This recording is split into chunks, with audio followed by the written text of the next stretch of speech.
Vendredi 12 septembre 2025, Mesdames et Messieurs, bonjour et bienvenue dans ce flash d'information que nous allons démarrer à Diourbel. Les récentes inondations ont plongé les commerçants dans la détresse, rues impraticables, boutiques fermées. Les commerçants dénoncent l'inertie des autorités face à leur situation inquiétante due au passage dans le marché de l'ancien vallée du Sine. C'est une correspondance de Babacar Sall. Les fortes inondations continuent de faire parler d'elles. La majorité des commerçants situés le long de la rue Bentaille ont dû fermer boutique. Travaille durement. Quand il y a les flaques d'eau là, c'est pas évident. Les clients, on les voit pas, donc on ne peut pas travailler quoi.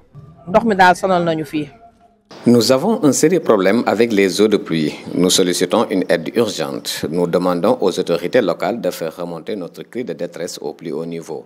Nous n'avons que le marché, c'est notre seul moyen de subsistance. La situation est non seulement difficile, mais elle dure depuis trop longtemps. Cela fait des mois que toutes ces cantines sont fermées et leurs propriétaires n'ont plus aucun revenu. Les femmes présentes ici n'auraient pas eu à rester dans ces eaux si elles avaient de quoi survivre.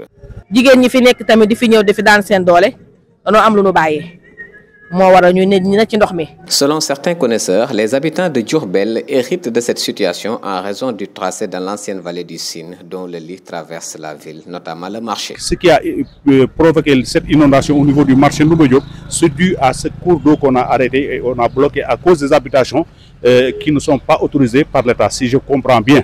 Parce que c'est un cours d'eau où les colons, autant des colons, vont naviguer avec leur paquebot pour aller dans le Djolof. Que faire le commerce de cette gomme arabique qu'on a menée en Europe. Le deuxième vice-président représentant le délégué du marché empêché n'a pas caché sa déception face à l'inaction des autorités. Nous savons que ces eaux de pluie relèvent de la volonté divine, mais cette année, nous avons constaté que l'assistance des autorités reste très insuffisante, à commencer par le ministre de l'Assainissement, Cheikh Tidiane Dièye, que l'on voit partout ailleurs sauf ici à Diourbel. Cela nous pousse à nous poser une vraie question. Diourbel fait-il encore partie du Sénégal ou non? Parce que cette année, les sinistrés méritent vraiment d'être soutenus. Quant à Moussa Balla Fofana, lors de sa dernière visite au marché, qui a coïncidé avec une forte pluie, il a aussitôt rebroussé chemin, sans même prendre la peine de descendre pour compatir avec les commerçants.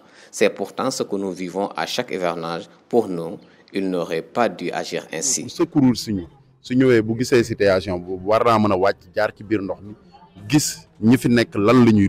Ces commerçants impactés, contraints de fermer leurs boutiques, devront encore prendre leur mal en patience, car ces eaux stagnantes resteront ici jusqu'à la fin de l'hivernage à cause de la nature argileuse du sol. Si rien n'est fait, la situation ne fera qu'empirer. Et puis, restons toujours dans ce registre.